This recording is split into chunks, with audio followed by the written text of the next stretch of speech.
확인된 정보를 신속히 전합니다. 코로나19 11시 통합 뉴스룸 시작하겠습니다. 오늘 0시 기준 국내 신규 확진자는 27명 늘어서 누적 확진자 수는 11,018명으로 집계됐습니다.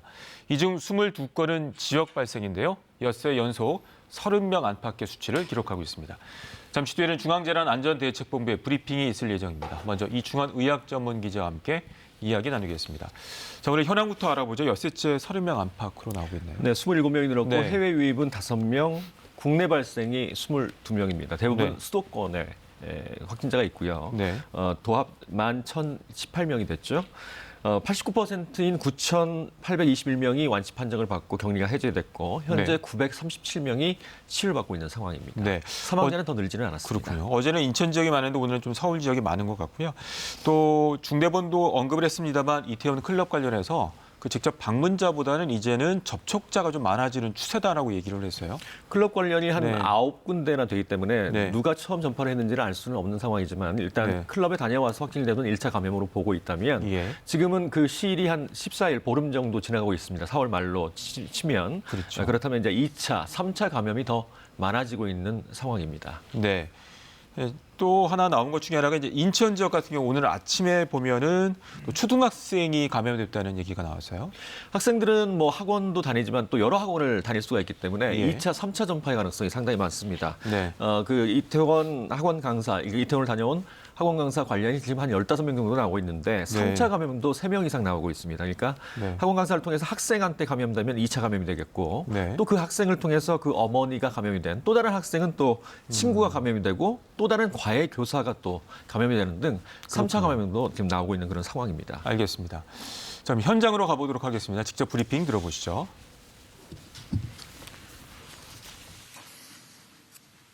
5월 15일 금요일 정례 브리핑을 시작하겠습니다. 오늘 0시 기준 신규 확진 환자는 27명입니다. 이태원 클럽 관련 확진 환자는 17명으로 이태원 클럽 관련 확진 환자는 이제 총 148명이 되었습니다.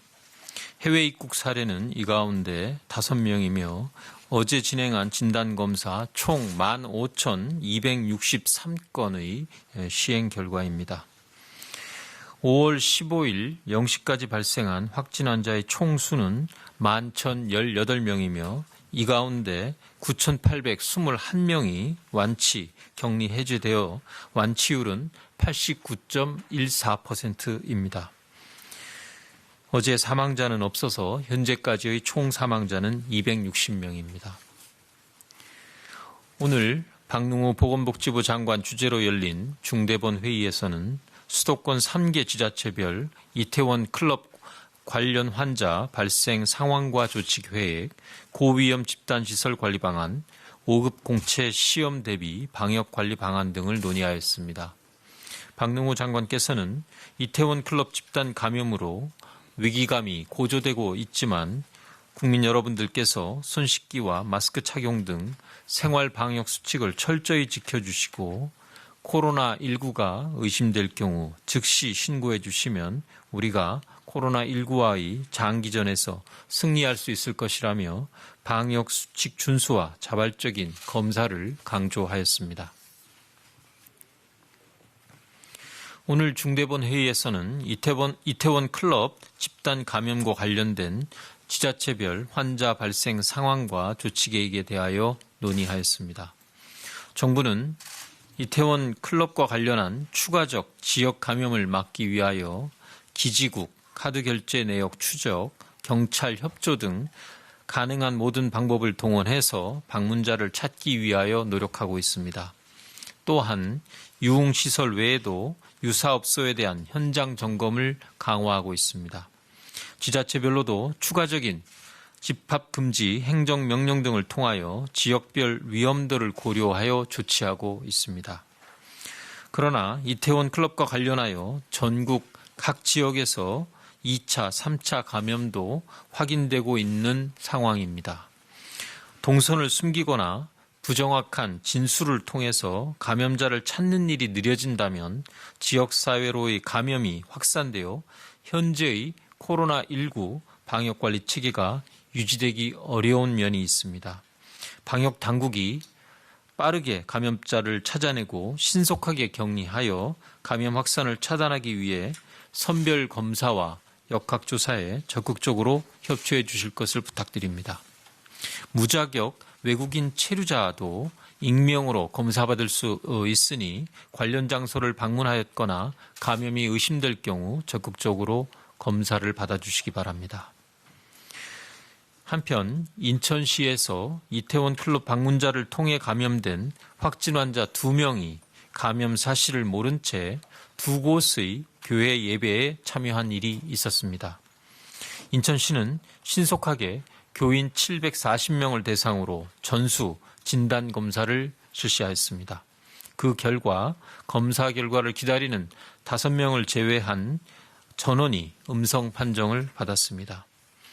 다중이용 시설인 교회에서 감염이 추가 확산되지 않은 것은 일주일에 두세 차례의 소독, 입장할 경우에 발열 검사와 마스크 착용의 의무화, 지정 자속제로 거리두기 등 방역 수칙을 잘 지켜주신 결과로 볼 수 있습니다.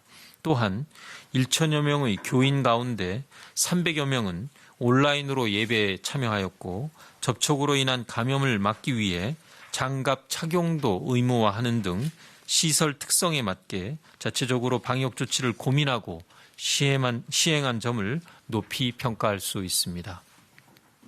이와 같이 일상생활 속에서 각 시설별로 생활 속 거리두기를 잘 이행해 나간다면 집단 감염으로 인한 2차, 3차 감염을 효과적으로 차단할 수 있을 것입니다. 치료제와 백신이 개발될 때까지는 코로나19는 종식될 수 없습니다. 우리의 일상생활 속에서 산발적인 소규모 감염이 계속될 가능성이 높습니다. 감염 범위를 좁혀나가고 확산 속도를 최소화해서 우리 의료 체계가 감당 가능한 수준에서 코로나19 상황을 관리하기 위해서는 무엇보다 국민 개개인의 이해와 노력이 절실합니다. 국민 여러분들께서는 아프면 쉬고 거리두기, 손 씻기와 기침 예절 지키기, 마스크 착용, 주기적인 소독과 환기 등 개인 방역 수칙을 철저히 준수해 주시기를 당부드립니다. 특히 실내의 체육시설이나 영화관 등 실내 다중시설을 이용할 경우 제시된 생활 방역 세부 지침을 숙지해서 실천해 주시기 바랍니다.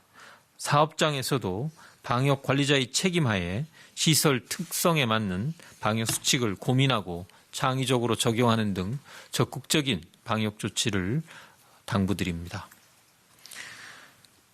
다음으로 요양병원, 정신병원, 요양시설 등 고위험 집단시설의 감염 확산 방지를 위한 관리 방안을 말씀드리겠습니다. 정부는 그동안 고위험 집단시설의 적극적인 감염 예방과 확산 방지를 위한 조치들을 시행한 바 있습니다. 요양병원, 정신병원, 요양시설에서 입소자 건강 상태를 매일 모니터링하고 지자체와 함께 비상 대응 체계를 구축해 왔습니다. 또한 종사자의 해외여행 이력 관리, 의심 증상 발생 시에 검사와 업무 배제, 감염 관리 교육, 방문면의 제한 등 외부 감염이 유입되지 않도록 관리해 왔습니다.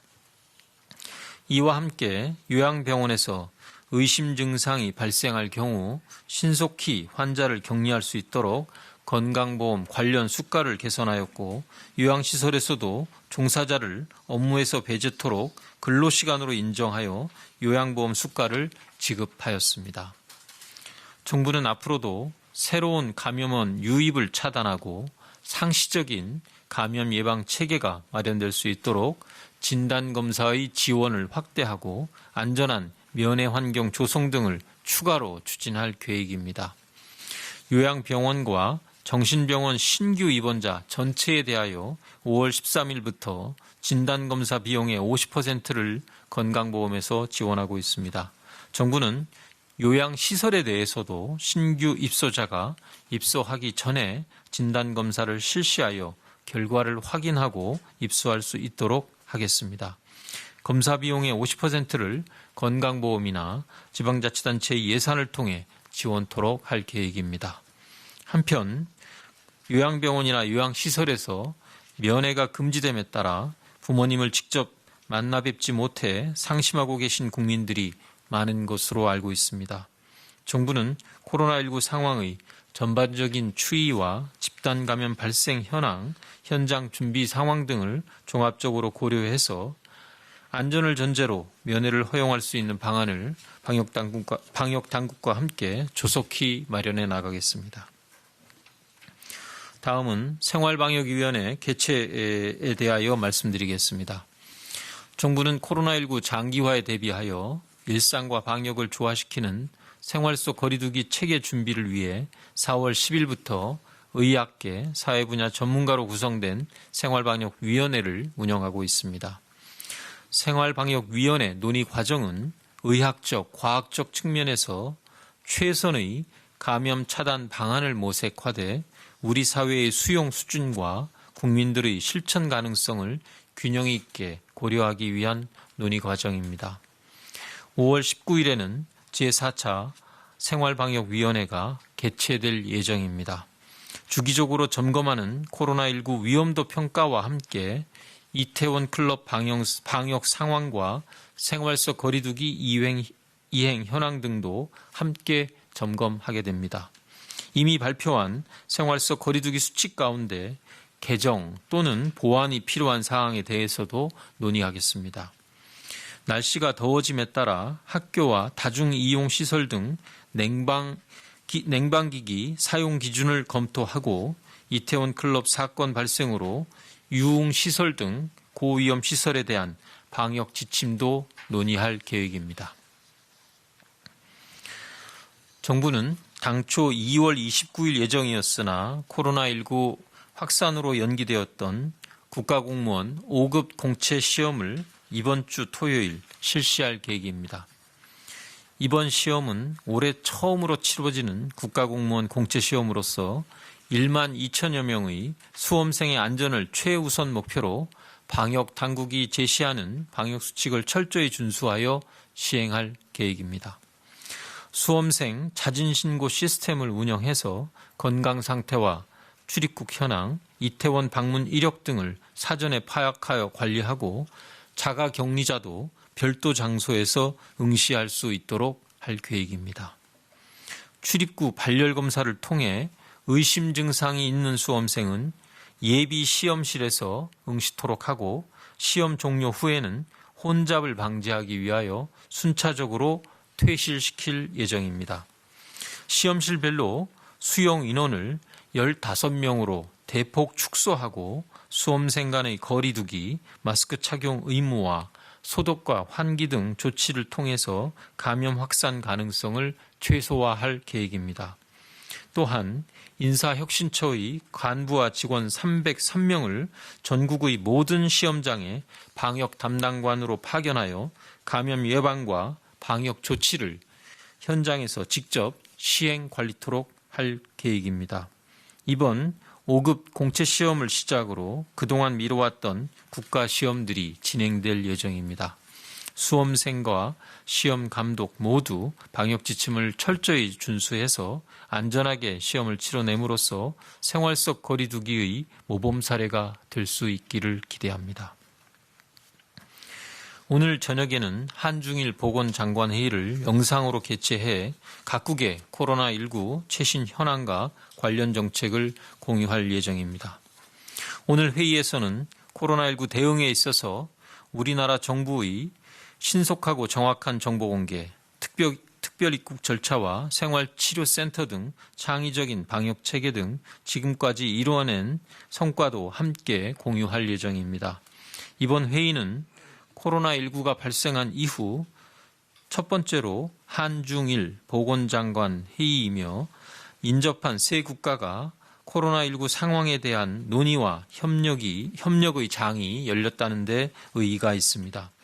이번 회의를 계기로 3국이 코로나19의 위기를 함께 이겨낼 수 있는 협력 체계가 마련되기를 기대합니다.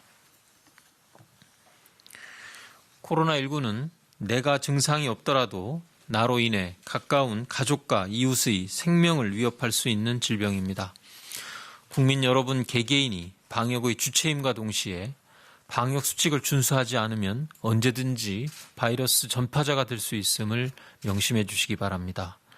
방역 수칙을 준수하고 감염이 의심될 경우에는 진단검사를 받고 역학조사와 격리 등 방역 당국의 조치에 충실히 응할 것을 당부드립니다. 우리는 이번 사건이 발생하기 이전까지 코로나19 상황을 비교적 안정적으로 관리해 왔으며 코로나19의 장기화에 대비한 생활 속 거리두기의 이행과 의료 체계 등을 준비하고 있었습니다. 또한 학생들의 단계적 등교도 준비하고 있었으나 이번 사건으로 인해 다시 한번 연기된 바 있습니다. 미래를 짊어질 아이들이 스스로 방역의 주체로서 책임을 다하고 우리 사회에 대한 신뢰와 미래를 기대할 수 있도록 하기 위해서는 어른들의 책임 있는 모습이 우선 필요하다고 생각합니다. 국민 여러분께서는 지금까지 노력해 주신 것처럼 각각의 자리에서 방역의 주체로서 사회적 연대와 협력, 배려의 모습을 보여주신다면 우리는 다시 한번 이 위기를 극복할 수 있을 것입니다. 감사합니다. 지금부터 질의응답 시간을 갖도록 하겠습니다. 네, 중앙재난안전대책본부의 브리핑 들으셨습니다. 이어지는 질의응답은 KBS 유튜브 라이브를 통해 보실 수 있습니다. 브리핑 내용은 잠시 뒤에 정리하고 서울구치소 확진자 관련 소식 먼저 전해드리겠습니다. 이 코로나19 확진자와 밀접 접촉해 격리됐던 서울구치소 직원이 오늘 새벽 확진 판정을 받았습니다. 이 여파로 전국 최대 법원인 서울중앙지법과 서울고등법원에서 열릴 예정이던 오늘 재판이 전면 중단됐습니다. 보도에 최유경 기자입니다. 서울구치소 직원 1명이 오늘 새벽 코로나19 확진 판정을 받았습니다. 이에 따라 오늘 서울 서초동 법원 종합청사에서 열릴 예정이던 서울중앙지법과 서울고등법원의 재판이 모두 중단됐습니다. 재판을 받고 있는 구속 피고인이 오갔던 장소인 만큼 코로나19 확산을 막기 위한 예방적 조치를 취한 겁니다. 다만 구속영장 심사 등 급박한 사건의 경우엔 청사 별관의 특별 법정을 마련해 재판을 진행하기로 했습니다. 서울 법원 종합청사 내 법정은 전면 폐쇄된 채로 방역 소독에 들어갔습니다. 법원은 구치소로부터 자가격리자 명단을 받아 동선을 조사한 뒤 곧바로 접촉자를 파악할 방침입니다. 앞서 법무부 교정당국은 서울구치소에서 민원 업무를 하는 직원 A씨가 오늘 새벽 코로나19 확진 판정을 받았다고 밝혔습니다. A씨는 지난 9일 만났던 친구 가운데 확진자가 있었던 것으로 확인됐습니다. 서울구치소는 A씨와 접촉한 구치소 수용자 254명, 직원 23명을 즉시 격리 조치했습니다.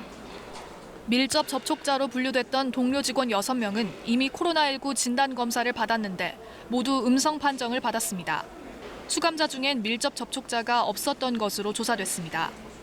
법무부는 구치소 내에 자체 선별진료소를 설치해 나머지 접촉자 271명에 대해서도 신속하게 코로나19 검사를 진행할 예정입니다.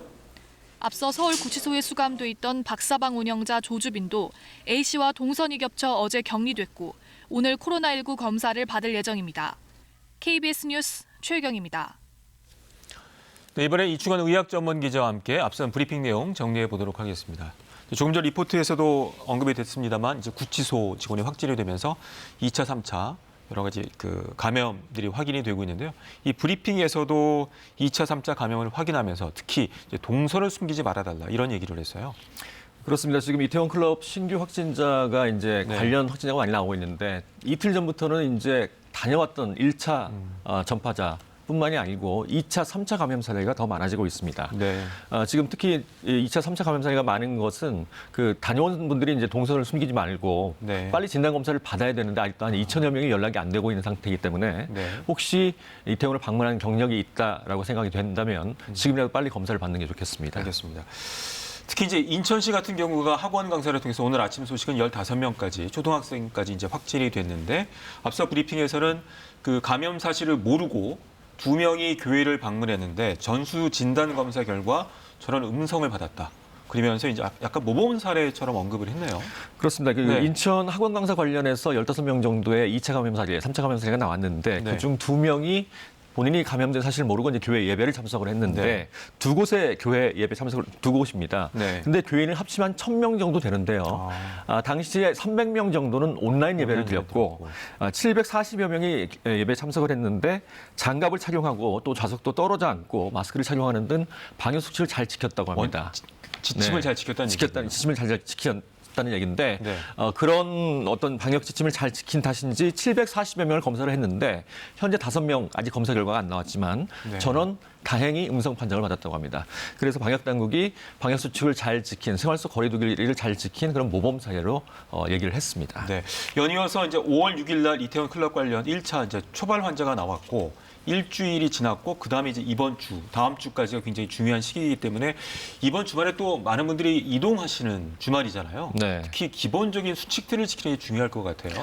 특히 앞서도 말씀드렸지만 이태원 유흥시설, 그러니까 클럽만 해도 9군데거든요. 네. 혹시 뭐 술집이나 주점 또는 클럽을 다녀온 분들은 지금 148명, 그러니까 연관해서 148명의 확진자가 지금 나온 상태고 네. 이번 또 주말에 종교시설도 갈 수도 있고요. 그렇죠. 특히 또 그 다녀오신 분들 중에 체육시설에 종사를 하거나 또는 네. 병원에 종사를 하거나 또는 교육시설, 학원 강사인 분들 네. 특히 진단검사 신속히 받으시기를 권유드립니다. 알겠습니다. 자, 그리고 이제 이태원 말고도 홍대 술집이라든가 다른 네. 또 연결고리들이 나오고 있어요. 사실상 네. 이태원 클럽과는 연관이 없는, 그러니까 지금 보면 수도권을 중심으로 해서 젊은 층을 중심으로 조용한 전파가 네. 이루어지고 있었다라고 볼 수밖에 없는 상황인 것 같습니다. 그렇군요. 그래서 다중이 모이는 그런 곳에서는 전파가 빠르게 되고 있고요. 그래서 네. 홍대 술집과 연관을 해서 6명이 참석을 했는데 5명이 한꺼번에 확진 판정을 받았습니다. 또 이태원 시설 관련해서는 코인 노래방을 통해서, 그러니까 2차 감염이 일어난 사람이 코인 노래방 갔는데 네. 그 노래방을 통해서 또 3차 감염이 같은 시간에 이용한 네, 나온 사례들도 있고요. 또 네. 이태원 클럽 방문자가 또 종로나 낙원동의 주점 등에도 많이 다녀가서 네. 전체적으로 2차, 3차 전파가 지역사회에 나타날 가능성이 상당히 높아지고 있는 네. 상황입니다. 여러 번 뭐 지적이 됐습니다만 유흥시설 외에도 유사업소들이 많이 있는데 앞서 브리핑에서도 유사업소 관련해서 현장 점검을 실시하겠다 이런 얘기가 나왔네요. 현장 점검도 중요하지만 가장 중요한 것은 우리 젊은 층은 증상이 없이 많이 돌아다니면서 증상이 본인은 없다. 괜찮지만 네. 취약한 계층한테 퍼뜨릴 수가 있거든요. 위험에 빠질 수 있기 때문에 네. 이런 단속이나 점검 중요하겠지만 젊은 층을 중심으로 해서 좀 이렇게 모이는 거, 뭐 주점이나 음식점에서 그렇죠. 같이 모여서 이제 또 네. 주말에면 또 그런 모임들이 많을 많죠. 가능성이 있기 때문에 네. 그런 모임을 좀 자제하는 게 더 중요할 것 같습니다. 질문 한 가지만 더 드리도록 하겠습니다. 이제 내일이죠. 5급 공무원 공채 시험이 이제 12,000명 수험생을 대상으로 시행이 되는데 어찌 보면 하나의 또 시험대가 될 수도 있을 것 같아요. 그렇습니다. 5급 공채 국가공무원 시험이고 코로나19로 중단됐던 시험이 처음으로 시작이 시행이 되는 되는 겁니다. 네. 특이한 것은 자가격리자도 별도의 시설에서 응시가 가능하고요. 네. 들어갈 때 이제 발열을 체크해서 혹시 열이 있다 그러면 또 다른 떨어진 장소에 가서 또 시험을 응시할 수 있습니다. 그 시험실 한 시설당 15명이 들어가는, 그러니까 거리 두기를 지키면서 12,000명이 동시에 시험을 보게 되고 네. 성공을 하게 될 경우, 시험은 보게 되겠죠. 네. 방역이 잘 지켜지면 순차적으로 국가시험이 알겠습니다. 시행될 예정입니다. 네, 여기까지 듣겠습니다. 고맙습니다. 지금까지 온라인 신청만 가능했던 긴급재난지원금 신청이 오늘부터는 카드사 상담센터나 자동 응답 시스템 등 전화 접수도 할 수 있게 됩니다. 특히 이 사용처에 대해 헷갈린다고 하시는 분들 많으신데요. 자세한 내용 양희빈 기자가 설명해 드립니다. 서울 시내 한 대형마트. 이곳에서 산 물건은 긴급 재난지원금으로 계산할 수 없습니다. 그런데 같은 대형마트 안에서도 사용 가능하다는 팻말이 붙어 있는 곳도 있습니다. 긴급재난지원금은 어려워진 지역 경제를 활성화하기 위한 것인 만큼 대기업이 운영하는 백화점이나 대형마트 등에선 사용할 수 없습니다. 유흥업소와 사행업소에서도 물론 쓸 수 없습니다. 하지만 대기업 유통업체에서도 소상공인이 별도 임대 형식으로 운영하는 매장에선 사용 가능합니다. 마트 내 약국이나 안경점 같은 별도 매장이 이에 해당합니다. 대형마트다 보니까 홍보가 잘 안 돼서 마트 안에 있는 입점에 있는 데들 잘 모르고 계셨던 부분들이 많으셨는데 지금은 이제 뭐 방송 많이 보시고 뭐 연락 오고 있고 그렇습니다. 빵집이나 커피숍 등 프랜차이즈 업체의 경우 점주가 직접 운영하는 가맹점에선 모두 사용할 수 있습니다. 프랜차이즈 직영점의 경우도 사용할 수는 있지만 본사가 있는 지역의 직영점에서만 결제 처리가 됩니다. 예를 들면 서울에 본사를 둔 프랜차이즈 직영점의 경우 서울 시민만 사용할 수 있는 겁니다. 지금까지는 온라인 신청만 가능했지만 오늘부터는 카드사 상담센터와 자동응답 시스템으로 전화 접수가 가능해졌습니다. 인터넷 홈페이지나 스마트폰 앱 사용에 익숙하지 않은 일부 고연령층의 불만 제기에 따른 조치입니다. 우리 나이 먹은 사람들은 인터넷 신청하는 게 좀 어려워요. 전화상이나 이런 것으로다가도. 한편 신한금융과 우리금융의 본부장 이상 임원들이 긴급 재난지원금을 기부하는 등 기부 문화 확산에 동참하는 사회적 움직임은 계속 커지고 있습니다. KBS 뉴스 양혜빈입니다. 코로나19의 중국 책임론을 제기하고 있는 트럼프 미 대통령이 중국과의 모든 관계를 끊을 수도 있다고 말했습니다. 미국 주식시장에 상장됐지만 회계 규칙을 따르지 않는 중국 기업들을 살펴보고 있다며 전방위 압박을 시사했습니다. 이 소식은 금철영 특파원이 전해왔습니다. 트럼프 미 대통령이 코로나 바이러스가 의문의 여지 없이 중국에서 왔다는 발언을 또 이어갔습니다. 중국이 초기 정보를 통제하는 바람에 전 세계 확산을 초래했다는 입장입니다. I'm not happy with China. They should have stopped this at the source. They could have stopped it right at the source. 트럼프 대통령은 이어 폭스 비즈니스 뉴스와의 인터뷰에선 중국과의 모든 관계를 끊을 수도 있다고 했습니다. 중국과의 관계를 끊으면 연간 5천억 달러, 약 600조 원 이상을 아낄 수 있다고도 했습니다. 관계를 끊으면 중국산 물건을 수입할 필요가 없으니 그만큼 매년 무역 적자를 줄일 수 있다는 뜻으로 읽힙니다. 트럼프 대통령은 더 나아가 미국 주식시장에 상장됐지만 회계 규칙을 따르지 않는 중국 기업들을 살펴보고 있다고 했습니다. 트럼프 대통령과도 가까운 공화당 린지 그레이엄 상원 의원이 중국의 책임을 묻는 관련 입법을 추진하면서 중국 기업의 미국 주식시장 상장을 금지하는 내용을 검토하고 있는 것과 비슷한 맥락입니다. 코로나19 확산에 따른 중국 책임론을 거론하면서 미국 주도의 금융 질서에서 중국을 퇴출시키려는 시도가 본격화될 수 있다는 분석이 제기되는 이유입니다. 미국 정부는 운용액이 모두 6천억 달러에 이르는 미국의 공적 연기금 자본을 중국 주식에 투자하지 못하도록 하는 방안을 추진 중인데 트럼프 대통령은 폭스 비즈니스 뉴스와의 인터뷰에서 이 내용을 다시 언급하기도 했습니다. 버지니아에서 KBS 뉴스 금철영입니다. 코로나19 통합 뉴스 여러분 잠시 뒤에 12시 뉴스에서 이어집니다. 고맙습니다.